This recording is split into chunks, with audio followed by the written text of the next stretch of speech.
अध्यात्म विज्ञान कोई धर्म या संप्रदाय नहीं है, ये स्पिरिचुअल साइंस है जो कुदरत के कानून पर आधारित है। ये विज्ञान पूरे ब्रह्मांड के सभी रहस्यों को उजागर करता है और जीवन के सभी पहलुओं को समझने के लिए एक नई दृष्टि देता है।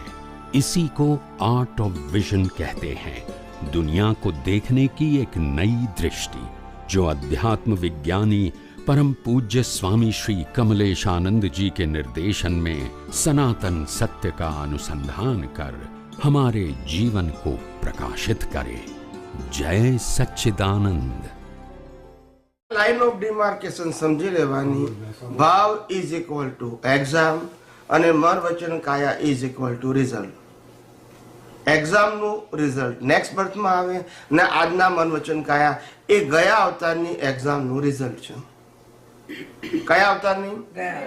એટલે જન્મ્યા એટલે માતા પિતા આપણે નક્કી નહીં કરવાના, બોલતા નથી કે આપણે કરીએ છીએ। ભાઈ બહેન નક્કી નહીં કરવાના આપણે કે આપણે નક્કી કરીએ છીએ, કારણ કે રિઝલ્ટમાં ચોઈસ હોય ના હોય।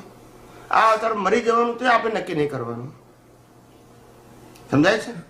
બધું કુદરત અને જન્મથી મોત સુધીના બધા સંજોગો કુદરત જ નક્કી કરે છે। કોણ નક્કી કરે છે? કુદરત। સમજાય છે? કારણ કે રિઝલ્ટ છે। હવે આજે તમે જે ભાવ કરો છો એ એક્ઝામ છે। એક્ઝામ રિઝલ્ટ ક્યારે આવવાનું? નેક્સ્ટ બર્થ તો। એટલે તો જે આજે જે કરી રહ્યા છે આ ભાવમાં એ નેક્સ્ટ બર્થમાં હતા કશું જ નહીં।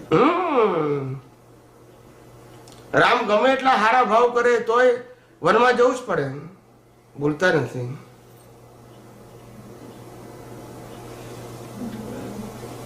ચૌદ માંથી 12 વર્ષ ના થાય, 12 માંથી 10 ના થાય, વીટી પહેરે તો ના થાય, મીઠી પહેરે તો એ ના થાય। ઋષિ મુનિને બોલાવતા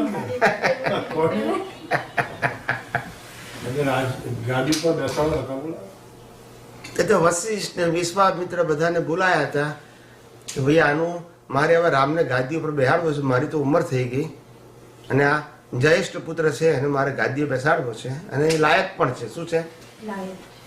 એટલે કે તમે એનું મુહૂર્ત કાઢો કે છે ક્યારે એને ગાદીએ બેસાડવું। એટલે બધા એ તો મુહૂર્ત કાઢી આપ્યું કે આ દિવસ ને આ તારીખ ને આ તિથિ બધું સારું છે, આ તારીખે એને ગાદી ઉપર બેહાડી દો।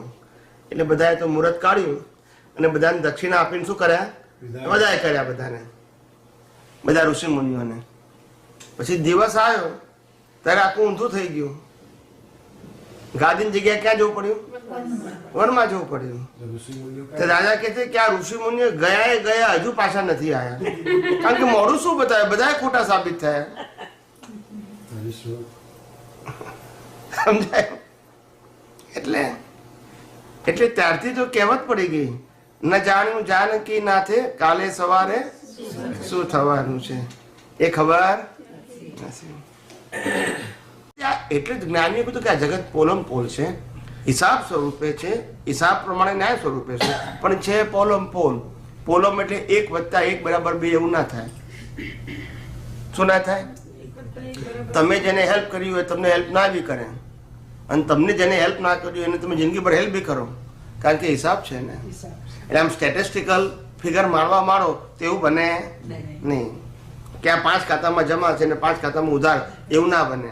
એ ગયા અવતારનો હિસાબ આ અવતારમાં એકાઉન્ટ ક્લોઝ થાય છે, આ અવતારના હિસાબ સેટલ થતા નથી। સમજાય છે?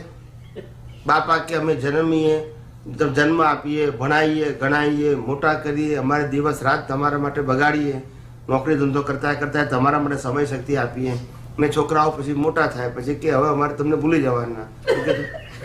તો ભૂલ તો અમારી જ થઈ ને કે અમે તમને મોટા કર્યા, જન્મથી મોટા કર્યા, યાદ કરીને। હવે તમને ભૂલવા મળે તમને મોટા કર્યા ને અમે, અને અમે ભૂલી ગયા હો તો તમને શું થાય? પણ એ ખબર નથી પડતી ને આપણને। દરેકના પોતપોતાના શું છે રોલ છે, એમ કહેવા માંગુ છું।